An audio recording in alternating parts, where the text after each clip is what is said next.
കർത്താവ് ഇങ്ങനെ ഒരു അവസരം കൂടെ നൽകിയതിന് ഞാൻ ദൈവത്തെ സ്തുതിക്കുന്നു. ദൈവജന എനിക്ക് വേണ്ടി പ്രാർത്ഥിക്കാറുണ്ട്. അതിന്റെ നന്ദി രേഖപ്പെടുത്താൻ ആഗ്രഹിക്കുന്നു. ഒരു ദീർഘനാള് ഫീൽഡിൽ ഇറങ്ങി പ്രവർത്തിക്കാൻ സാധിക്കാത്ത ഹെൽത്ത് ആയിരുന്നു. എന്നാൽ ഇപ്പം ദൈവം ബെറ്റർ ഹെൽത്ത് തന്നു. കഴിഞ്ഞ ആഴ്ച ഇവിടെ എറണാകുളത്ത് നടക്കുന്ന ഹൗസ് ടു ഹൗസ് വർക്കില് സനീഷിന്റെ കൂടെ ഒരു 6 തൊട്ട് 8 കിലോമീറ്റർ നടക്കാൻ സാധിച്ചു. ഒരു 6 കിലോ വെയിറ്റ് ഉള്ള ബാക്ക് പാക്കും കൊണ്ട് ലിറ്ററേച്ചറും കൊണ്ട് ദൈവജനം മുട്ടിപ്പായിട്ട് എനിക്ക് വേണ്ടി പ്രാർത്ഥിക്കണം എന്ന് ഓർപ്പിക്കുന്നു. മറ്റ് പ്രാർത്ഥനയ്ക്ക് വേണ്ടി ഒരു വിഷയം കൂടുണ്ട്. കേരളത്തിലെ യുക്തിവാദികൾ വളരെയധികം ബ്രെയിൻ വാഷിംഗ് ചെയ്യുന്നുണ്ട്. നമ്മുടെ ഒത്തിരി ചെറുപ്പക്കാർ അതിൽ പെട്ടുപോയിട്ടുണ്ട്. ചെറുപ്പക്കാർക്ക് വേണ്ടി ഞങ്ങൾ ഒരു സീരീസ് വീഡിയോസ് പ്രൊഡ്യൂസ് ചെയ്തു. ഇനി പ്രൊഡ്യൂസ് ചെയ്യാൻ ആഗ്രഹിക്കുന്നു. അത് എത്തേണ്ടടത്ത് എത്താൻ ദൈവജനം പ്രാർത്ഥിക്കും. ഞാൻ ഇതിനു മുമ്പ് പറഞ്ഞു അല്ല, പിച്ചും പെയ്യും ഒക്കെ പറയുന്ന പ്രായമായി, അതുകൊണ്ട് നാക്ക് മലയാളത്തിൽ കുഴഞ്ഞു തുടങ്ങി. Of course nothing is too hard for my lord. മറ്റൊരു കാര്യം, ഇവിടെ ചിലരൊക്കെ ഞങ്ങളുടെ പുസ്തകങ്ങൾ ഓർഡർ ചെയ്തായിരുന്നു. അത് ചിലർക്ക് അയച്ചു, ചിലർക്ക് അയക്കാൻ താമസം വന്നു. ആർക്കെങ്കിലും ലഭിച്ചിട്ടില്ലെങ്കിൽ അത് എന്നെയോ ഡോക്ടർ സനീഷിനെ ഒന്ന് കോൺടാക്ട് ചെയ്യണമെന്ന് ഓർപ്പിക്കുന്നു. കഴിഞ്ഞ ആഴ്ച ഡോക്ടർ സനീഷ് കുറേയേറെ പാക്കിംഗ് സ്ലിപ്സ് കൊണ്ട് റെഡി ആയിട്ടുണ്ട്. അത് മോസ്റ്റ് പ്രോബബ്ലി അയച്ചു കാണും, അല്ലെങ്കിൽ ഈ ആഴ്ച അയക്കും.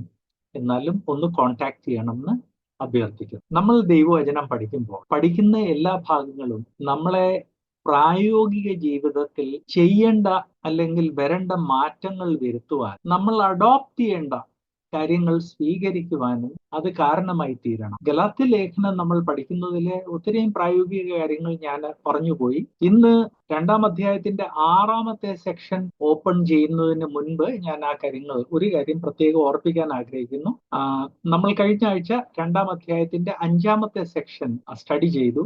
5-ാമത്തെ സെക്ഷൻ ഓർപ്പിക്കുന്നത് നീതീകരണം വിശ്വാസത്താൽ മാത്രമാണ്. 6-ാമത്തെ സെക്ഷൻ ഓർപ്പിക്കുന്നത് ന്യായപ്രമാണത്തിന്റെ പങ്ക് എന്ത്, കൃപയുടെ പങ്ക് എന്ത്. ഇവിടെ മുന്നോട്ട് പോകുന്നതിന് മുമ്പ് ഓർപ്പിക്കാൻ ആഗ്രഹിക്കുന്നത് എല്ലാം കൂടെ 6 അധ്യായമേ ഉള്ളൂ. എന്നാൽ അതിൽ ഒരു അധ്യായം പൂർണ്ണമായിട്ടും വിഷയത്തിന്റെ ഇൻട്രൊഡക്ഷൻ ആണ്. 2-ാം അധ്യായത്തിൽ എല്ലാം കൂടി 21 വാക്യമേ ഉള്ളൂ. എന്നാൽ അതിന്റെ 14 വാക്യങ്ങൾ ഇൻട്രൊഡക്ഷൻ ആണ്. അത് കഴിഞ്ഞാണ് ഉപദേശത്തിലോട്ട് പ്രവേശിക്കുന്നത്. ഇതേ മാതൃക വേദപുസ്തകത്തിലുള്ള എല്ലാ ലേഖനങ്ങളിലും നാം കാണുന്നു. ചില പുസ്തകങ്ങളിൽ നീണ്ട ഇൻട്രൊഡക്ഷൻ ഉണ്ട്, മറ്റു ചിലതിൽ ഹ്രസ്വമാണ്.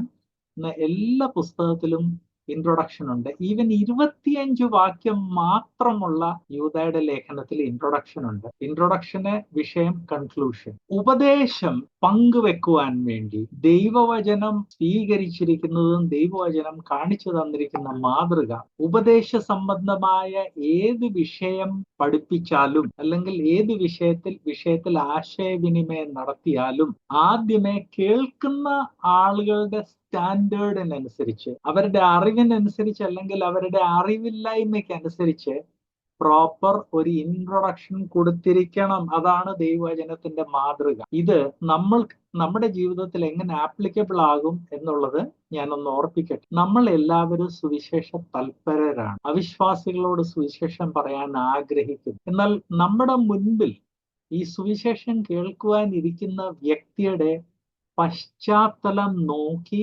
മനസ്സിലാക്കി അതിനനുസരിച്ച് വേണം നമ്മൾ ആശയവിനിമയം ചെയ്യുന്നത്. ഞാൻ മധ്യപ്രദേശിലായിരുന്നപ്പം ഞങ്ങൾ ധാരാളം ഹിന്ദി ട്രാക്റ്റുകൾ വിതരണം ചെയ്യുമായിരുന്നു. ഞങ്ങളുടെ കൂടെയുള്ള ഒരു സുവിശേഷകന്റെ നോട്ടത്തിൽ ഈ ട്രാക്റ്റുകള് ഒന്നും വേണ്ട രീതിയിൽ സുവിശേഷം വ്യക്തമാക്കുന്നില്ല. അതുകൊണ്ട് പുള്ളിക്കാരനൊരു ട്രാക്ട് എഴുതി കറക്ഷന് വേണ്ടി എൻ്റെ അടുത്ത് കൊണ്ടുവന്നു. ട്രാക്റ്റിന്റെ ടൈറ്റിൽ ഞാനാകുന്നു എന്ന് യഹോവ പറയും. ഒരു ഹിന്ദുവിന് ആ ട്രാക്ട് കൊടുത്ത് ആരാ ഈ യഹോവ? ക്രിസ്ത്യാനികൾക്ക് പോലും യഹോവ എന്നുള്ളത് പ്രോപ്പർലി അറിയത്തില്ല, പ്രത്യേകിച്ച് ഹിന്ദിക്കാര് ക്രിസ്ത്യാനികൾ. ഞാൻ വടക്കേ ഇന്ത്യയിലായിരുന്നപ്പോൾ പലരും യഹോവ എന്നുള്ളതിന് ഹയോവ എന്നായിരുന്നു പറയുന്നത്. അത്രയേ ഉള്ളൂ യഹോവ എന്നുള്ള വാക്കിനെ കുറിച്ച് അവരുടെ ഗ്രാഹ്യം. ട്രാക്റ്റില് യഹോവയായ ഞാൻ ഇന്നതാകുന്ന, യഹോവ ശാലോം, യഹോവ റോഫി, യഹോവ ഷാമ എന്നും പറഞ്ഞ് കുറെ സ്റ്റേറ്റ്മെന്റ്സ് ബൈബിളിൽ നിന്നെടുത്ത് അതിന്റെ എല്ലാ അർത്ഥം പറഞ്ഞിട്ട് അതുകൊണ്ട് ഈ യഹോവയെ രക്ഷിതാവായിട്ട് സ്വീകരിക്കണം. ഒരു ഹിന്ദുവിന് എന്താണ് മനസ്സിലാകുന്നത്? നമ്മൾ ഒരു ഹിന്ദുവിനോട് സുവിശേഷം ഷെയർ ചെയ്യുമ്പോൾ മനുഷ്യൻ ദൈവസൃഷ്ടിയാണെന്നും ദൈവസൃഷ്ടിയായ മനുഷ്യൻ ലംഘനത്തിൽ കൂടെ പാപിയായി തീർന്നെന്നും പാപിയായ മനുഷ്യന്റെ രക്ഷ ആവശ്യമാണെന്ന് ആണെന്നും സ്വന്തം പ്രയത്നം കൊണ്ട് ആ രക്ഷ പ്രാപിക്കാൻ സാധിക്കത്തില്ലെന്നുള്ള ആ ഒരു ഇൻട്രൊഡക്ഷൻ പറഞ്ഞിട്ട് വേണം സുവിശേഷത്തിലോട്ട് കടക്കുന്നത്. വേദപുസ്തകം നമുക്ക് തരുന്ന മാതൃക അതാണ്. എന്നാൽ പലപ്പോഴും നമ്മൾ നമ്മുടെ മുൻവിധിയുടെ കാരണം കൊണ്ട്, അല്ലെങ്കിൽ നമ്മുടെ സ്റ്റെബേൺനെസിന്റെ കാരണം കൊണ്ട് നമ്മുടെ ഇഷ്ടപ്രകാരമേ ആശയവിനിമയം നടത്തത്തുള്ളൂ എന്ന് ശഠിക്കാറുണ്ട്. ദൈവവചനം നമ്മൾക്ക് തരുന്ന മാതൃക അതല്ല. ദൈവവചനം തരുന്ന മാതൃക എന്ന് പറഞ്ഞാൽ ഏത് ഉപദേശ വിഷയം സംസാരിച്ചാലും, സുവിശേഷവും ഒരു ഉപദേശ വിഷയമാണെന്ന് ഇവിടെ ഓർപ്പിക്കട്ടെ. ഏത് ഉപദേശ വിഷയം സംസാരിച്ചാലും അതിൽ ആദ്യമേ ഇൻട്രൊഡക്ഷൻ ഉണ്ടായിരിക്കണം. കേൾക്കുന്ന ആളുകളുടെ പശ്ചാത്തലം മനസ്സിൽ വെച്ച് ആദ്യമേ ഇൻട്രൊഡക്ഷൻ, അത് കഴിഞ്ഞാണ് വിഷയത്തിൽ കടന്നു വരുന്നത്. അങ്ങനെ ഒരു ഫുൾ അധ്യായവും രണ്ടാമത്തെ അധ്യായത്തിന്റെ 14 വാക്യങ്ങളും ഇൻട്രൊഡക്ഷൻ കഴിഞ്ഞ് കഴിഞ്ഞ ആഴ്ച നമ്മൾ ഉപദേശ വിഷയം കണ്ടു. 15ഉം 16ഉം വാക്യങ്ങളിൽ നീതീകരണം വിശ്വാസത്താലെ മാത്രമാണ് എന്നുള്ളത് കണ്ടു. രണ്ടാം അധ്യായത്തിന്റെ 6ാമത്തെ സെക്ഷൻ ഉപദേശം കണ്ടിന്യൂ ചെയ്യും. भाई राम बाबू, ये क्लास मलयालम भाषा में और हम इसका अनुवाद नहीं करते हैं, इसीलिए इसका नोटिस मलयालम में दिया था. यदि आप मलयालम समझते हैं तो आपका हार्दिक स्वागत है. नहीं समझते तो मुझे माफ करें कि मैं हिंदी में नहीं बोल पाऊंगा. इस क्लास मैं मंगलवार को हिंदी क्लास लेता हूँ. Okay okay. ഉപദേശ വിഷയമായിട്ട് രണ്ടാമത്തെ പോയിന്റ് 17 തൊട്ട് 21 വാക്യങ്ങളിൽ ന്യായപ്രമാണത്തിന്റെയും ക്രിസ്തുവിലുള്ള വിശ്വാസത്തിന്റെയും പങ്ക് നമ്മുടെ ആത്മീയ ജീവിതത്തിൽ എന്ത് എന്നുള്ള വിഷയമാണ് നമ്മൾ 17ാം വാക്യത്തിൽ വായിക്കുന്നത്. 17 മലയാളത്തില് വളരെ കൺഫ്യൂസിംഗ് ആണെന്ന് ഞാൻ ഓർപ്പിക്കട്ടെ. ട്രാൻസ്ലേഷൻ ചെയ്ത സമയത്ത് അത് വേണ്ടത്ര ക്ലിയർ ആയിട്ടില്ല. രണ്ടാം അധ്യായത്തിന്റെ ആക്ച്വലി 17 തൊട്ട് 21 ന്യായപ്രമാണത്തിന്റെയും വിശ്വാസത്തിന്റെയും പങ്ക് നമ്മുടെ ജീവിതത്തിൽ എന്ത് എന്ന്. 17 നാം വായിക്കുന്നത്, എന്നാൽ ക്രിസ്തുവിൽ നീതീകരണം അന്വേഷിക്കയിൽ നാമും പാപികൾ എന്ന് വരുന്നു എങ്കിൽ ക്രിസ്തു പാപത്തിന്റെ ശുശ്രൂഷകൻ എന്നോ. അത് പെട്ടെന്ന് വായിക്കുമ്പോൾ അത് വേണ്ട രീതിയിൽ വ്യക്തമല്ല. ആക്ച്വലി ദൈവവചനം ഇവിടെ ഓർപ്പിക്കാൻ ആഗ്രഹിക്കുന്നത്, വിശ്വാസികളായ നമ്മുടെയൊക്കെ മനസ്സിൽ ഒരു പാപബോധമുണ്ട്, ഒരു കുറ്റബോധമുണ്ട്, പാപബോധമുണ്ട്. ആ പാപബോധം അല്ലെ കുറ്റബോധം ഉപയോഗിച്ചാണ് ന്യായപ്രമാണത്തിനനുസരിച്ച് പരിച്ഛേദന ആവശ്യമാണെന്ന് യെരുശലേമിൽ നിന്ന് വന്ന ആളുകൾ ഇവരെ ബ്രെയിൻ വാഷ് ചെയ്യാൻ നോക്കിയത്. അപ്പൊ ദൈവാത്മാവ് ഇവിടെ പറയുന്നത്, നമ്മൾ ക്രിസ്തുവിൽ നീതീകരണം അന്വേഷിച്ചു, ക്രിസ്തുവിൽ നീതീകരണം പ്രാപിച്ചു. അങ്ങനെ പ്രാപിച്ചു കഴിഞ്ഞിട്ട് പിന്നെ നമ്മൾ ന്യായപ്രമാണത്തിന്റെ പുറകെ ഓടി പാടില്ലാത്ത കാര്യം ചെയ്യുക, ന്യായപ്രമാണം ആചരിക്കുക. അത് ചെയ്താൽ ക്രിസ്തു ആണോ നമ്മളെ പാപത്തിലേക്ക് അല്ലെങ്കിൽ തെറ്റിലേക്ക് നയിക്കുന്നത്? അത് മലയാളത്തിലുള്ള ട്രാൻസ്ലേഷനിൽ അത് വ്യക്തമല്ല. ഞാൻ ഒരു പ്രാവശ്യം കൂടെ ഓർപ്പിക്കട്ടെ. നമ്മൾ വിശ്വാസത്താൽ നീതീകരണം പ്രാപിച്ചു. എന്നാൽ നീതീകരണം പ്രാപിച്ച നാം നമുക്ക് വർജിച്ചിരിക്കുന്ന അല്ലെങ്കിൽ നമുക്ക് പാടില്ലാത്ത പരിച്ഛേദന, നീതീകരണത്തിന് വേണ്ടി പരിച്ഛേദന ഏറ്റാൽ അതൊരു പാപമാണ്. സോ അങ്ങനെ ക്രിസ്തുവിൽ നീതീകരണം പ്രാപിച്ചു കഴിഞ്ഞ് പിന്നെ പരിച്ഛേദനയുടെ പുറകെ ഓടുവാണെങ്കിൽ അതിന് ക്രിസ്തുവാന്നോ ഉത്തരവാദി? ക്രിസ്തുവാന്നോ ആ പാപം നമ്മളെ കൊണ്ട് ചെയ്യിപ്പിക്കുന്നത്? ഒരു നാളും അല്ല. ഇതേ ആശയം റോമാലേഖനത്തിലുണ്ട്. അവിടെ കുറച്ചുകൂടെ വ്യക്തമാണ്. ഇതെല്ലാം തുലനം ചെയ്ത് പഠിക്കുമ്പോഴാണ് എക്സാക്ട്ലി ഇവിടെ എന്ത് ഉദ്ദേശിക്കുന്നത് എന്നുള്ളത് മനസ്സിലാക്കുന്നത്. വിശ്വാസികളായ നാം മനസ്സിലാക്കേണ്ടത്, നീതീകരണം വിശ്വാസത്താലേ ആണെങ്കിൽ പോലും നമ്മിൽ പലരും നമ്മുടെ ജീവിതത്തിൽ പല രീതിയിലുള്ള പാപങ്ങളുടെ പുറകെ പോകും. അങ്ങനെ പാപങ്ങളുടെ പുറകെ പോയി കഴിഞ്ഞാൽ അതിന് ക്രിസ്തു ഉത്തരവാദിയല്ല. പുതിയ നിയമത്തിൽ നമുക്ക് വെളിപ്പാട് ഏറ്റവും വ്യക്തമായിട്ട് നൽകിയിരിക്കുന്നു. അങ്ങനെ ഏറ്റവും വ്യക്തമായിട്ട് വെളിപ്പാട് നൽകപ്പെട്ട് കഴിഞ്ഞ് ആ വെളിപ്പാടിനനുസരിച്ച് വെളിപ്പാടിനനുസരിച്ച് നീതീകരണം പ്രാപിച്ച് വെളിപ്പാടിനനുസരിച്ച് ഓടിക്കൊണ്ടിരിക്കുന്ന സമയത്ത് ന്യായപ്രമാണത്തിൽ കൂടെ നീതീകരണം പ്രാപിക്കുക എന്നുള്ള തെറ്റായ ചിന്ത നമ്മുടെ മനസ്സിൽ വന്ന് ആ തെറ്റായ ചിന്തയ്ക്കനുസരിച്ച് നീതീകരണം പ്രാപിക്കാൻ ശ്രമിക്കുന്നു എങ്കിൽ അത് പാപമാണ്. അതിന് നമ്മൾക്ക് നീതീകരണം നൽകിയ ക്രിസ്തു ഉത്തരവാദിയല്ല, നാമാണ് ഉത്തരവാദി. നാമും പാപികൾ എന്ന് വരുന്നു. അത് ട്രാൻസ്ലേഷൻ പ്രോപ്പർ അല്ല. നാം പാപം ചെയ്തതായിട്ട്, പാപം ചെയ്ത് പാപികളായി തീർന്നുവെങ്കിൽ അതിന് ക്രിസ്തു ഉത്തരവാദിയല്ല. ഇതിൽ കൂടെ ദൈവാത്മാവ് ഓർപ്പിക്കാൻ ആഗ്രഹിക്കുന്നത്, നമ്മൾ കർത്താവിനെ രക്ഷിതാവായിട്ട് സ്വീകരിച്ചു, ആ സമയത്ത് വിശ്വാസത്താൽ നീതീകരണം പ്രാപിച്ചു. അത് കഴിഞ്ഞ് നമ്മൾ ആ വിശ്വാസത്താലെയുള്ള നീതീകരണത്തെ വിട്ട് ലംഘനത്തിൽ പെട്ടുകഴിഞ്ഞാൽ അതിന് ക്രിസ്തു അല്ല, നാമാണ് ഉത്തരവാദി. ഒരു വ്യക്തി തന്റെ ജീവിതത്തിൽ ലംഘനം ചെയ്തു കഴിഞ്ഞാൽ സ്വന്തം ഉത്തരവാദിത്വം മനസ്സിലാക്കിയെങ്കിൽ മാത്രമേ തനിക്ക് അതിൽ നിന്ന് രക്ഷപ്പെടാൻ സാധിക്കത്തുള്ളൂ. മനസ്സിലായില്ലെങ്കിൽ താൻ ഒന്നിൽ അതിൽ തന്നെ തുടരും. തുടർന്നില്ലേ തന്നെ സ്വന്തം ജീവിതത്തിൽ ചെയ്തു പോയ ലംഘനങ്ങളെയോ നീതീകരിച്ചു കൊണ്ടേയിരിക്കും. ആൻഡ് എന്ന് വരെ നീതീകരിച്ചു കൊണ്ടേയിരിക്കും, അന്ന് വരെ ആ വ്യക്തിക്ക് യഥാസ്ഥാനപ്പെടാൻ സാധിക്കത്തില്ല. എബ്രായ ലേഖനത്തിൽ അത് വ്യക്തമായിട്ട് പറഞ്ഞിട്ടുണ്ട്. ഒരു പ്രാവശ്യം എല്ലാം പ്രാപിച്ചിട്ട് പിന്നെയും മടങ്ങിപ്പോയി കഴിഞ്ഞാൽ മാനസാന്തരത്തിന് വേണ്ടി അവരെ പുതുക്കാൻ അസാധ്യമാണെന്ന്.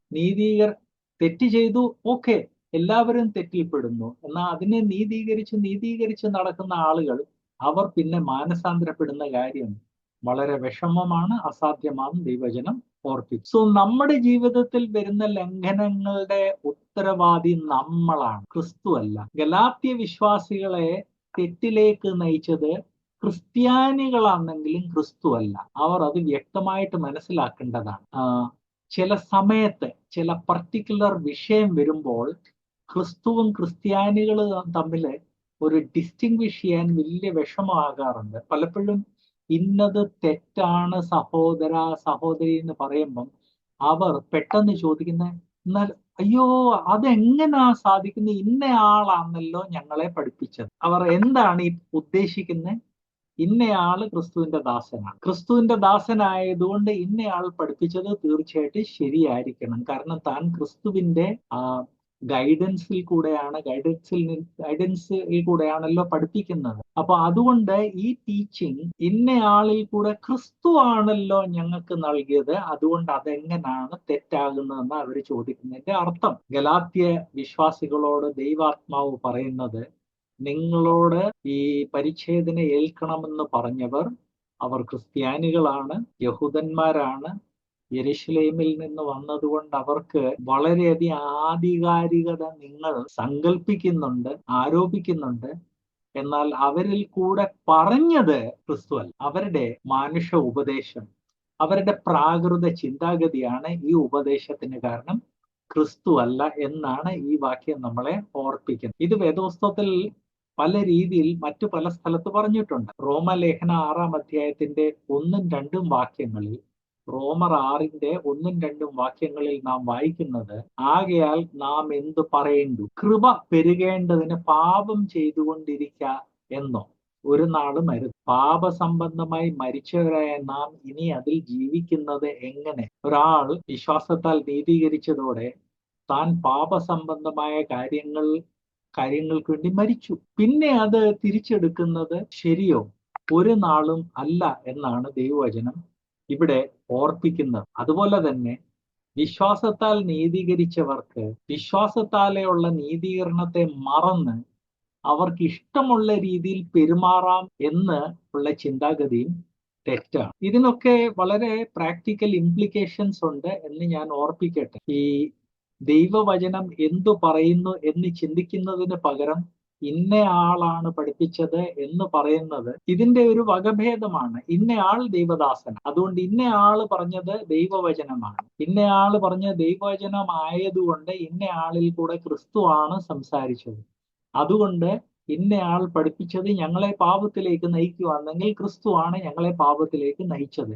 ഇത്രയും വ്യക്തമായിട്ട് ആരും പറയാറില്ലെങ്കിലും ഇന്ന കാര്യം തെറ്റാണ്, ഇന്ന ഉപദേശം തെറ്റാണ് എന്ന് പറയുമ്പോൾ ഇന്നയാൾ അങ്ങനല്ലല്ലോ പഠിപ്പിച്ചത് എന്ന് പറയുന്നത് ആക്ച്വലി സാരാംശത്തിൽ ഞാൻ ഈ ഡീറ്റെയിലിൽ പറഞ്ഞ കാര്യമാണ് നമ്മൾ അവിടെ ഉദ്ദേശിക്കുന്നത്. ഈ ദിവസങ്ങളിൽ വേർപാട് സമൂഹത്തിൽ പല രീതിയിലുള്ള ദുരുപദേശങ്ങൾ പരന്നുകൊണ്ടിരിക്കുന്നു. അതിലൊന്നാണ് യേശുനാമക്കാരുടെ ഉപദേശം. യേശുനാമക്കാരുടെ ഉപദേശം എന്ത് എന്ന് പറഞ്ഞാൽ, ദൈവം ത്രിയേകനല്ല, ഒരു വ്യക്തിയേ ഉള്ളൂ. ആ വ്യക്തി സ്വർഗത്തിലിരിക്കുമ്പോൾ പിതാവെന്നറിയപ്പെടുന്നു. അതേ വ്യക്തി മനുഷ്യാവതാരം ചെയ്ത് ഈ ലോകത്തിൽ വന്നപ്പോൾ യേശു ക്രിസ്തു എന്നറിയപ്പെട്ടു. അതേ വ്യക്തി സ്വർഗാരോഹണം ചെയ്തു കഴിഞ്ഞ് അരൂപിയായിട്ട് വന്ന് നമ്മുടെ ഹൃദയങ്ങളിൽ വസിച്ചപ്പോൾ പരിശുദ്ധാത്മാവ് എന്നറിയപ്പെടുന്നു. ഇതാണ് യേശുനാമക്കാരുടെ ഉപദേശം, അല്ലെങ്കിൽ ജീസസ് ഓൺലിയുടെ ഉപദേശം. ഒരു വ്യക്തിയുള്ളൂ, ത്രിത്വം ഇല്ല, ദൈവം ത്രിയേകനല്ല.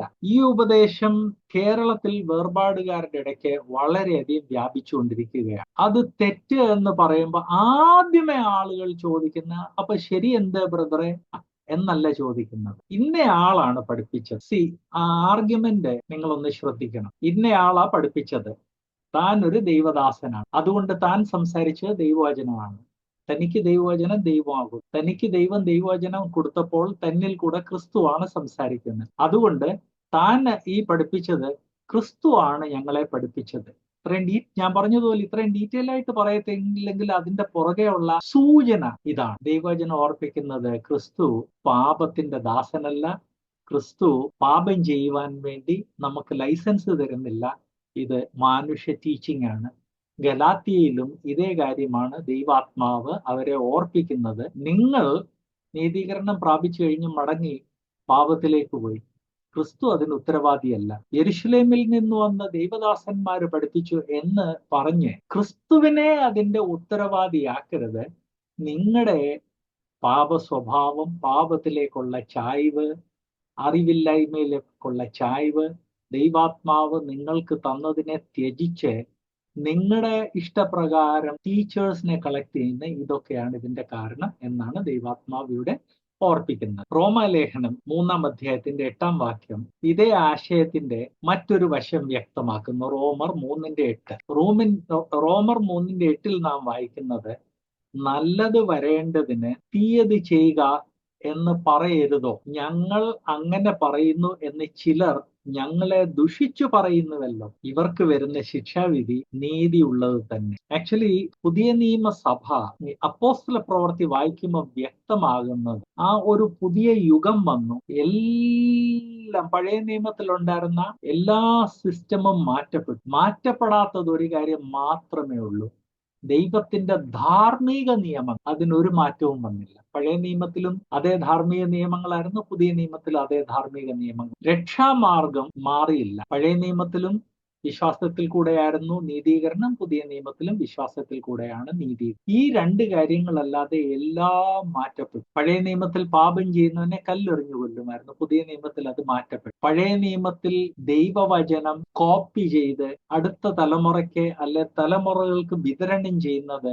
പുരോഹിതന്മാർ വളരെ സ്ട്രിക്റ്റ് ആയിട്ട് നിയന്ത്രിച്ച ഒരു കാര്യമായിരുന്നു. പുതിയ നിയമത്തിൽ ദൈവം ആ നിയന്ത്രണം എടുത്തു മാറ്റി. കാരണം ഇന്ന് പഴയ നിയമത്തിൽ ഉണ്ടായിരുന്നതിൽ ഒരു പൗരോഹിത്യവർഗം ഇല്ല. പഴയ നിയമത്തിൽ ഈവൻ ഒരു വ്യക്തിയെ കല്ലെറിഞ്ഞു കൊല്ലണം എന്നുള്ളത് പുരോഹിതനായിരുന്നു ഡിക്ലെയർ ചെയ്തത്. പുതിയ നിയമത്തിൽ അങ്ങനെയല്ല. പുതിയ നിയമത്തിൽ അങ്ങനെയുള്ള കാര്യങ്ങളൊക്കെ സെക്യുലർ ലോകത്തിന് കൊടുത്തിരിക്കുകയാണ്. സോ പഴയ നിയമത്തിൽ നിന്ന് ആ പെന്തിക്കോസ്ത് നാളിൽ വന്ന ആ മാറ്റം, അത് വളരെ നമുക്ക് മനുഷ്യർക്ക് ചിന്തിക്കാൻ സാധിക്കാത്തതുപോലുള്ള മാറ്റമായിരുന്നത് കൊണ്ട് അത് എല്ലാം മനസ്സിലാക്കാൻ ദൈവജനത്തിന് കുറച്ച് സമയമെടുത്തു. അപ്പോസ്തലന്മാർക്ക് സമയമെടുത്തു. അപ്പൊ അപ്പോസ്തലന്മാർക്ക് സമയമെടുത്തപ്പോൾ യഹൂദന്മാരിൽ നിന്ന് വിശ്വാസികളായി വന്ന ആളുകൾക്ക് അതിൽ കൂടുതൽ സമയമെടുത്തു. യഹൂദന്മാരല്ലാത്തവരിൽ, വിജാതിയരിൽ നിന്ന് വന്നവർക്കെല്ലാം പുതുമയായിരുന്നു. പഴയ നിയമം എന്തെന്നറിയത്തില്ല, ദൈവം ആരെന്നറിയത്തില്ല, ന്യായപ്രമാണം എന്തെന്നറിയത്തില്ല.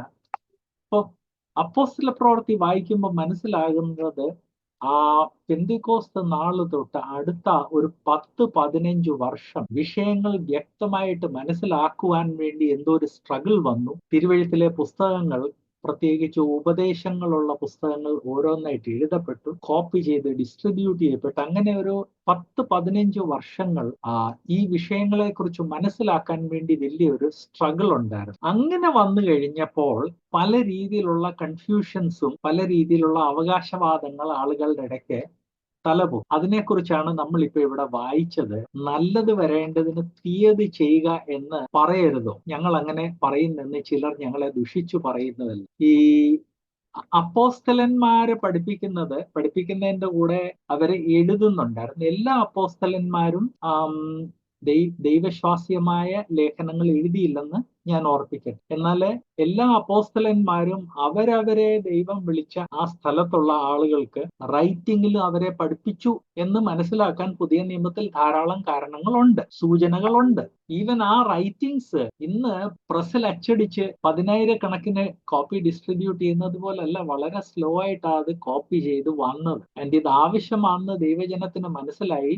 കോപ്പിയിങ് മൾട്ടിപ്ലൈ ചെയ്യാനും കുറച്ച് സമയം എടുക്കും. അപ്പൊ അങ്ങനെ വന്നു കഴിഞ്ഞപ്പോൾ അപ്പോസ്തലന്മാർ ഇന്നതാ പഠിപ്പിക്കുന്നത് എന്ന് പലർ അവകാശപ്പെട്ടു. അതിൽ ചിലർ അവകാശപ്പെട്ടത് വിശ്വാസത്താലെയുള്ള നീതീകരണം പഠിപ്പിക്കുന്നതിൽ കൂടെ വിശ്വാസികളുടെ മധ്യേ പാപത്തിന് പ്രോത്സാഹനം നൽകുക. ഇന്നുണ്ട് വേർപാട് സഭയിൽ അത് പഠിപ്പിക്കുന്ന പലരും. രക്ഷയുടെ ഭദ്രത പഠിപ്പിച്ചു കഴിഞ്ഞാൽ നമ്മൾ പാപത്തെ പ്രോത്സാഹിപ്പിക്കുകയാണ്. ഇതിന്റെ വകഭേദം എല്ലാ തലമുറകളിലും നമുക്ക് കാണാൻ സാധിക്കും. എന്നാൽ അതിന്റെ ആ ഒറിജിനൽ മനസ്സിലാക്കി കഴിഞ്ഞാൽ ആ വകഭേദങ്ങൾ മനസ്സിലാക്കാൻ ഈസിയാണ്. സോ ഈ യഹൂദന്മാര് പ്രത്യേകിച്ച് ഈ റോമാലേഖനത്തിലുള്ളത് ഇത് യഹൂദന്മാരുടെ ഇടയ്ക്കൊന്ന് രക്ഷിക്കപ്പെട്ടു വന്ന ആളുകളോടായി പറയുന്നത്. വിശ്വാസത്താലെയുള്ള നീതീകരണം പഠിപ്പിക്കുന്നത് പാപത്തെ പ്രോത്സാഹിപ്പിക്കാൻ നിങ്ങൾ പറയുന്നു. ഒരു നാളുമല്ല.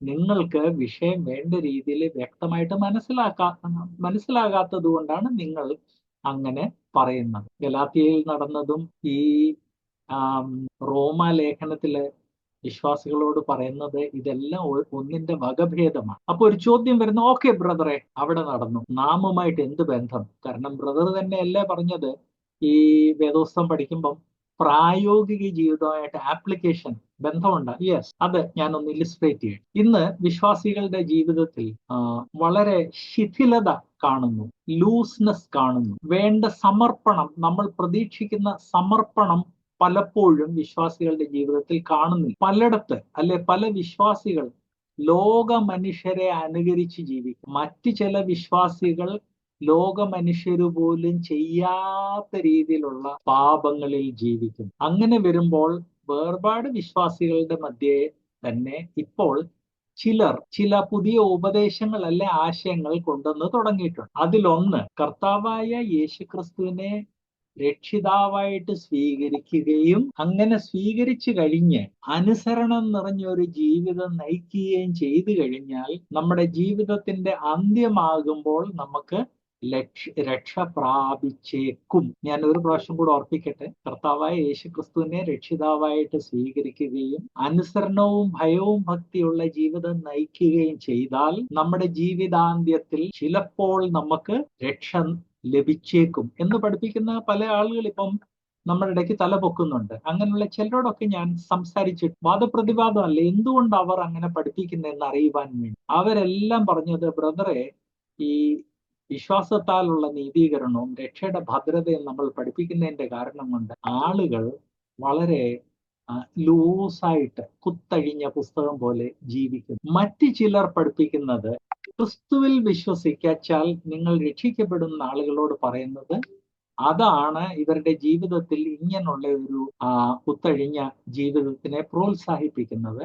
അതുകൊണ്ട് നമ്മൾ സുവിശേഷം പറയുമ്പോൾ കർത്താവായ യേശു ക്രിസ്തുവിൽ വിശ്വസിച്ചാൽ നീയും നിന്റെ കുടുംബവും രക്ഷ പ്രാപിക്കും എന്ന് പഠിപ്പിക്കുന്നതിന് പകരം, നീ പാപിയാണ്, ആ പാപത്തെക്കുറിച്ച് നിനക്ക് കുറ്റബോധം ഉണ്ടാകണം, ആ കുറ്റബോധമുണ്ടായി നീ ആ പാപങ്ങളെ കുറിച്ച് ഏറ്റുപറഞ്ഞ് നെഞ്ചത്തടിച്ച് കരഞ്ഞ് കണ്ണുനീരൊഴുക്കി അങ്ങനെ നീണ്ട ഒരു പ്രക്രിയയിൽ കൂടെ കടന്നിട്ട് പിന്നെ കർത്താവായ യേശു ക്രിസ്തുവിനെ രക്ഷിതാവായിട്ട് സ്വീകരിച്ചെങ്കിൽ മാത്രമേ രക്ഷ പ്രാപിക്കത്തുള്ളൂ. ഈ രണ്ട് ടീച്ചിങ്സും നമ്മുടെ ഇടയ്ക്ക്, ഈ രണ്ട് ടീച്ചിങ്സും ഇത് പഠിപ്പിക്കുന്ന ആളുകളുമായിട്ട് എന്തുകൊണ്ട് അവർ ഇങ്ങനെ പഠിപ്പിക്കുന്നു എന്ന് അറിയുവാൻ വേണ്ടി ഞാൻ വളരെ നീണ്ട സംഭാഷണങ്ങൾ നടത്തിയിട്ടുണ്ട്. ഈ രണ്ടുപേരുടെ മനസ്സിലുള്ള വിഷയം, വിശ്വാസത്താലെ നീതീകരണം എന്ന് പഠിപ്പിച്ചാൽ വിശ്വാസികൾ നീതീകരണം പ്രാപിച്ചു കഴിഞ്ഞ് പാപത്തിൽ ജീവിക്കും. അതുകൊണ്ട് നീതീകരണം വിശ്വാസത്താലെ ആണെന്നും രക്ഷഭദ്രമാണെന്നും നാം പഠിപ്പിക്കാൻ പാടില്ല. നമ്മുടെ ഇഷ്ടപ്രകാരമല്ല നമ്മൾ ഉപദേശത്തെ രൂപപ്പെടുത്തുന്നത്. അത് പ്രത്യേകം നമ്മൾ ഓർക്കണം. ഈ റോമാലേഖനം ആർക്കാണ് എഴുതിയിരുന്ന അവരുടെ മധ്യേ ഇതുപോലെ ചില ആർഗ്യുമെന്റ്സ് ഉണ്ടായിരുന്നു. വിശ്വാസത്താലുള്ള നീതീകരണം പഠിപ്പിച്ചു കഴിഞ്ഞാൽ അത് പാപത്തിലേക്ക് ആളുകളെ നയിക്കുന്നു. അത് പാപത്തിലേക്ക് നയിക്കുന്നു എന്ന് പറഞ്ഞാൽ ക്രിസ്തു തന്നെ അവരെ പാപത്തിലേക്ക് നയിക്കുന്നു. ഇങ്ങനെയുള്ള പല ആർഗ്യുമെന്റ്സ്, അതില് ഞാൻ അതിന്റെ ഡീറ്റെയിൽസ് പറഞ്ഞതുപോലെ പലർ സംസാരിക്കുമ്പോൾ അതിന്റെ ഡീറ്റെയിൽസ് പറയത്തില്ലെങ്കിലും ഈ ഓരോ സ്റ്റേറ്റ്മെന്റ്സ് പറയുമ്പം ആ സ്റ്റേറ്റ്മെന്റ്സിന് അർത്ഥങ്ങളും ഉണ്ട്, നിഗൂഢ അർത്ഥങ്ങളും ഉണ്ടെന്നുള്ളത് നമ്മൾ മനസ്സിലാക്കും. ഇങ്ങനെ പല രീതിയിലുള്ള ടീച്ചിങ്സ് നമ്മുടെ മധ്യേ സ്പ്രെഡ് ചെയ്യുന്നുണ്ട്. ഇതും ഗലാത്യയിലുള്ള ടീച്ചിങ്സും തമ്മിൽ വ്യത്യാസമൊന്നുമില്ല. ഇതെല്ലാം ഒന്നിന്റെ വകഭേദങ്ങളാണെന്ന് നമ്മൾ മനസ്സിലാക്കും. വിശ്വാസത്താലെയുള്ള നീതീകരണം പഠിപ്പിച്ചാൽ അത് പാപത്തിലേക്ക് നയിക്കുമെന്ന് പറയുന്നത് അതും ഗലാത്യയിലുള്ളതിന്റെ ഒരു വകഭേദമാണ്. അത് ശരിയല്ല. ഡോക്ടർ സനീഷ് ചെറിയാൻ പത്തനംതിട്ട ബൈബിൾ സ്കൂളിൽ പഠിപ്പിച്ചുകൊണ്ടിരുന്ന സമയത്തെ ഒരു സംഭവം തനിക്ക് ഓർമ്മയുണ്ടോ എന്ന് എനിക്കറിയത്തില്ല. വൈകുന്നേരത്ത് ഞാൻ ക്ലാസ്സസ് എടുക്കുമ്പോൾ ഒരച്ഛൻ അത് വന്ന് അറ്റൻഡ് ചെയ്യുമായിരുന്നു. ഒരു മാർത്തോമയാണെന്നോ യാക്കോബ അച്ഛനാണെന്നോ ക്ലാസ് അറ്റൻഡ് ചെയ്യുമായിരുന്നു. ഒരു ദിവസം അച്ഛന് ഒരു സ്റ്റേറ്റ്മെന്റ് പറഞ്ഞു, നിങ്ങൾ വേർപാടുകാരെ ഈ രക്ഷയുടെ ഭദ്രത പഠിപ്പിക്കുന്നതിന്റെ കാരണം നിങ്ങൾ വിശ്വാസികളെ ലൂസ് ജീവിതത്തിന് വേണ്ടി പ്രേരിപ്പിക്കുന്നു. ഞാൻ പറഞ്ഞു, ഓക്കെ, അച്ഛൻ പറയുന്നത് സത്യമാണെന്ന് നമുക്കങ്ങ് സങ്കല്പിക്കാം. നിങ്ങളുടെ ചർച്ച് രക്ഷയുടെ ഭദ്രതയോ വിശ്വാസത്താലുള്ള നീതീകരണമോ പഠിപ്പിക്കുന്നുണ്ടോ? ഇല്ല. ഞങ്ങളുടെ ചർച്ച് പഠിപ്പിക്കുന്നത് വിശ്വാസവും വേണം, കർമ്മവും വേണം എന്നാ. എന്റെ അടുത്ത ചോദ്യം, അത് കഴിഞ്ഞ് പിന്നെ അച്ഛൻ ക്ലാസ് അറ്റൻഡ് ചെയ്യാൻ വന്നിട്ടില്ല. എന്റെ അടുത്ത ചോദ്യമായിരുന്നു, നിങ്ങളുടെ ഗ്രൂപ്പിലാണോ മദ്യപന്മാർ കൂടുതലുള്ളത്? ഞങ്ങളുടെ ഗ്രൂപ്പിലാണ്. വേർപാട് സമൂഹത്തിലാണോ മദ്യപന്മാർ കൂടുതലുള്ളത്? നിങ്ങളുടെ മധ്യയാണ് ഇമ്മോറാലിറ്റി കൂടുതലുള്ളത്? ഞങ്ങളുടെ മധ്യയാണ് ഇമ്മോറാലിറ്റി കൂടുതലുള്ളത്. അത് കഴിഞ്ഞ് ലാസ്റ്റിൽ ഒരു കാര്യം കൂടെ ചോദിച്ചു, നിങ്ങളുടെ മധ്യ അച്ഛന്മാര് മദ്യപിക്കാറില്ല? മദ്യപിച്ചു കഴിഞ്ഞ് പാടില്ലാത്ത സംസാരവും പാടില്ലാത്ത ബിഹേവിയർ കാണിക്കാറില്ല? ഉണ്ടെന്ന് അച്ഛൻ സമ്മതിക്കേണ്ടി വന്നു. ഞാൻ പറഞ്ഞു, വേർപാടുകാരുടെ ഇടയ്ക്ക് അങ്ങനെ ഉണ്ടോ? ഞങ്ങളുടെ സുവിശേഷകന്മാര് റുട്ടീൻലി മദ്യപിക്കാറുണ്ടോ?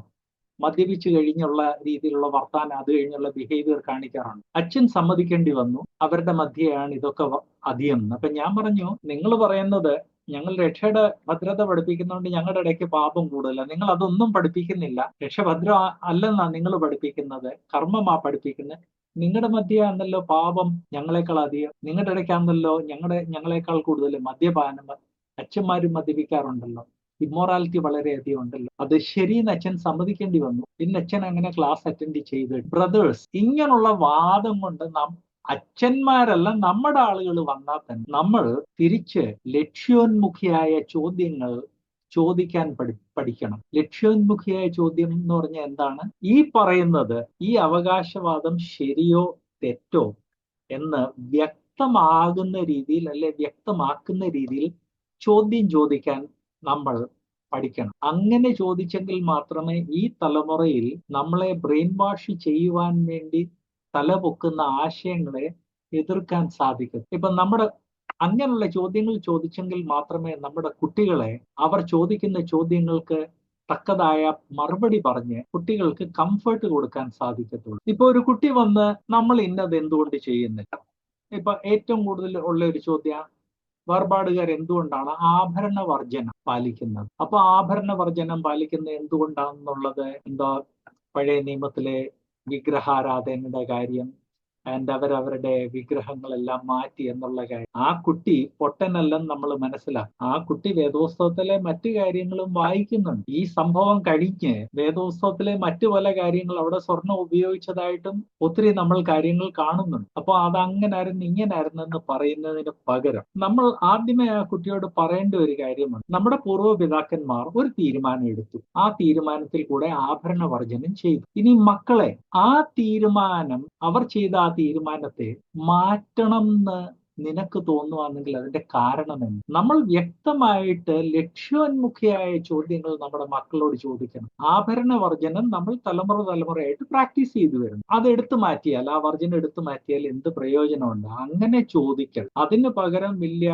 ഈ പഴയ നിയമത്തിൽ നിന്നുള്ള കൊട്ടേഷനോ അത് ഇതെല്ലാം കൊണ്ടുവന്നു കഴിഞ്ഞാൽ കുട്ടികൾ അത് റിജക്ട് ചെയ്യും. ഇത് ഞാൻ ഇവിടെ പറയാൻ കാരണം വേദപുസ്തകത്തിന്റെ ഉപദേശ വിഷയങ്ങൾ അതിൽ വരുമ്പോൾ, ഉപദേശ വിഷയങ്ങളെ ആളുകൾ എതിർത്ത് പറയുമ്പോൾ ലക്ഷ്യോന്മുഖിയായിട്ടുള്ള ചോദ്യങ്ങൾ ചോദിക്കാൻ നമ്മൾ പഠിക്കണം. അങ്ങനെ ലക്ഷ്യോന്മുഖിയായിട്ടുള്ള ചോദ്യങ്ങൾ പഠിച്ച് അത് ചോദിച്ചു പരിചയിക്കുമ്പോൾ നമ്മുടെ കുട്ടികൾ പ്രായോഗിക ജീവിതമായിട്ട് ബന്ധപ്പെട്ട ചോദ്യങ്ങൾ വന്ന് ചോദിക്കുമ്പോൾ ലക്ഷ്യോന്മുഖിയായ ചോദ്യങ്ങൾ ചോദിച്ച് വസ്തുത എന്ത് എന്ന് കുട്ടികളെ കാണിച്ചു കൊടുക്കാൻ സാധിക്കും. മറ്റൊരു ചോദ്യം, അത് കുറെ സമയം മുമ്പ് ഞാൻ നേരിട്ട ഒരു ചോദ്യമാണ്. ഒരു പെൺകുട്ടി വീട്ടിൽ വന്ന് മാതാവിനോട് പറഞ്ഞത്, എന്റെ ക്ലാസ്സിലെ എല്ലാ പെൺപിള്ളേരും പുക്കിളിന്റെ അവിടെ സേഫ്റ്റി പിൻ കുത്തി ആ സേഫ്റ്റി പിന്നിലെ കുറച്ച് മുത്തി ഇങ്ങനെ തൂക്കിയിട്ടുകൊണ്ടാണ് ക്ലാസ്സിൽ വരുന്നത്. എനിക്കും അങ്ങനെ ചെയ്യണം. ഇടയ്ക്കൊരു ഫാഷൻ ആയിരുന്നു. ഇപ്പം പുക്കിളിന്റെ അവിടെ കുത്തുന്നതിന് പകരം ചെവിയെ, മൂക്ക്, ഈ കാളയ്ക്കൊക്കെ മൂക്കിൽ ചരടിടത്തില്ലേ, അതുപോലെ മൂക്കില് നാക്കിലൊക്കെ ഇടുന്ന സിസ്റ്റമാണ് ഈ ദിവസങ്ങളിൽ. അയ്യോ, അപ്പോഴത്തേക്ക് ആ മാതാവ് ഒരു 100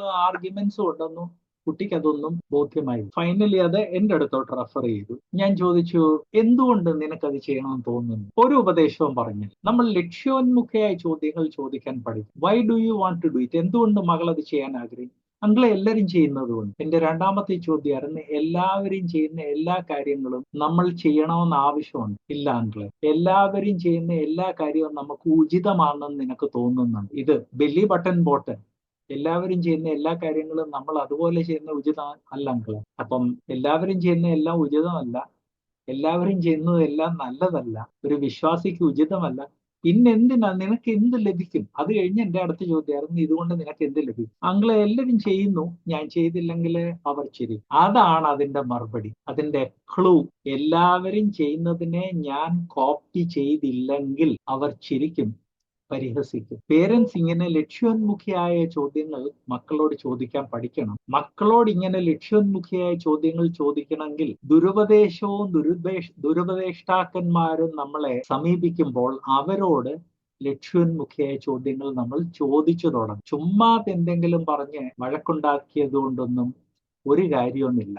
അതിന് വലിയ ബുദ്ധിയും വേണ്ട, ഉപദേശമൊന്നും വേണ്ട. ദൈവവചനം ഇങ്ങനെയുള്ള വിഷയങ്ങളെ കുറിച്ച് സംസാരിക്കുമ്പോൾ വളരെ വ്യക്തമായിട്ടാണ് പറയുന്നത്. സോ ബ്രദേഴ്സ് ആൻഡ് സിസ്റ്റേഴ്സ്, നമ്മുടെ ജീവിതത്തിൽ ലക്ഷ്യോന്മുഖിയായ ചോദ്യങ്ങൾ ചോദിക്കാൻ നമ്മൾ പഠിക്കണം. അത് ഇതിന്റെ കൂടെ പ്രായോഗിക ലെസനായിട്ട് ഞാൻ ഓർപ്പിക്കട്ടെ.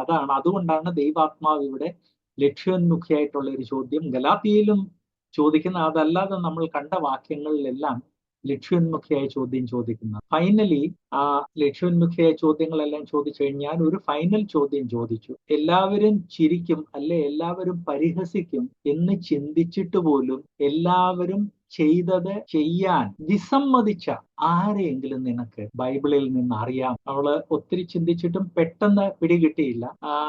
ഞാൻ പറഞ്ഞു, ദാനിയലിന്റെ ബുക്ക്. അങ്കിളെ, എല്ലാവരും വിഗ്രഹത്തിന്റെ മുൻപിൽ വീണ് കുമ്പിട്ടെങ്കിലും ശദ്രക് മേശക് അബേദ്നെഗോ അത് ചെയ്തില്ല. ഞാൻ പറഞ്ഞു, അവർക്ക് എന്തൊരു പ്രഷറായിരുന്നു. നിനക്ക് ഒരു ബട്ടൺ ഇല്ലെങ്കിൽ ചിരിക്കുമെന്നേ ഉള്ളൂ. അവർ കുമ്പിട്ടില്ലെങ്കിൽ അവരെ വലിയ അഗ്നിജ്വാലയിലിട്ട് ഭസ്മമാക്കുമെന്നാണ് പറഞ്ഞത്. ഞാൻ രാജാവ് കോപിച്ചു കഴിഞ്ഞതോടെ അത് തീ 7 ഇരട്ടിയാക്കി. അതിൽ നിന്ന് നിനക്കെന്ത് മനസ്സിലായി? ഒന്നും ഞാൻ പറഞ്ഞില്ല. ഒരു ലക്ഷ്യോന്മുഖിയായ ചോദ്യം കറക്റ്റ് ടാർഗറ്റിൽ എത്തിക്കഴിഞ്ഞാൽ നമ്മൾ ഫൈനൽ കൺക്ലൂഷൻ ഒന്നും പറയണ്ട, അതിലേക്ക് അങ്ങ് നയിച്ചാൽ മതി. ഇത്രയും ഡീറ്റെയിൽസ് ഞാൻ എന്തുകൊണ്ട് പറഞ്ഞു? അതിനൊരു കാരണമാണ്. ഗലാത്യയില് വലിയ ആധികാരികത ഉള്ള യഹൂദ മതസ്ഥർ കർത്താവായ യേശുക്രിസ്തുവിനെ രക്ഷിതാവായിട്ട് സ്വീകരിച്ചെങ്കിലും അവർ യഹൂദന്മാരാണെന്നുള്ള ആ ഈഗോയുടെ കാരണം കൊണ്ടും ആ ഈഗോയും കൊണ്ട് ചെന്ന് ഗലാത്യ വിശ്വാസികളെ തെറ്റിദ്ധരിപ്പിച്ച് അവർ ചെയ്യാൻ പാടില്ലാത്ത പാപം അവരെ കൊണ്ട് ചെയ്യും. ഗലാത്യർ ചോദിക്കേണ്ട ചോദ്യങ്ങൾ ചോദിച്ചതായിരുന്നെങ്കിൽ ഈ പ്രശ്നം ഇത്രയും വഷളാകത്തില്ലായിരുന്നു. ചോദിച്ചില്ല. വിശ്വാസികളായ നാമും നമ്മുടെ വിശ്വാസത്തിനെതിരെ വരുന്ന ചോദ്യങ്ങൾ, അത് വിശ്വാസത്തിനെതിരെ വരുന്ന ചോദ്യങ്ങളാണെന്ന് മനസ്സിലാകുമ്പോൾ ലക്ഷ്യോന്മുഖിയായ ചോദ്യങ്ങൾ ചോദിച്ചു തുടങ്ങിയാൽ ആ ദുരുപദേശങ്ങൾ നമ്മളെ സ്വാധീനിക്കത്തില്ല എന്ന് മാത്രമല്ല, നമ്മുടെ മക്കളെയും നമ്മുടെ കുടുംബത്തിലുള്ളവരെയും നമ്മുടെ ടീച്ചിങ്സിന്റെ അണ്ടറിൽ വരുന്ന ആളുകളെയും സ്വാധീനിക്കത്തില്ല. ആൻഡ് അങ്ങനെ ചോദിക്കാൻ ആളുണ്ടെന്ന് കാണുമ്പോൾ പല ദുരുപദേഷ്ടാക്കന്മാർ മടങ്ങി പോകുന്നതായിട്ട് നമുക്ക് കാണാൻ സാധിക്കും. അതാണ് ഇന്ന് നമ്മൾ പഠിച്ചതിന്റെ വലിയൊരു പ്രാക്ടിക്കൽ ആപ്ലിക്കേഷൻ. ഇത് മനസ്സിലാക്കാൻ ദൈവാത്മാവ് നമ്മിൽ ഓരോരുത്തരെയും സഹായിക്കട്ടെ. ദൈവം അനുവദിച്ചാൽ നമ്മൾ ഈ വിഷയങ്ങൾ തുടരുന്നതായിരിക്കും. പ്രാർത്ഥിക്കണേ എന്ന് ഒരു പ്രാവശ്യം കൂടെ ഓർപ്പിക്കുന്നു. God bless U.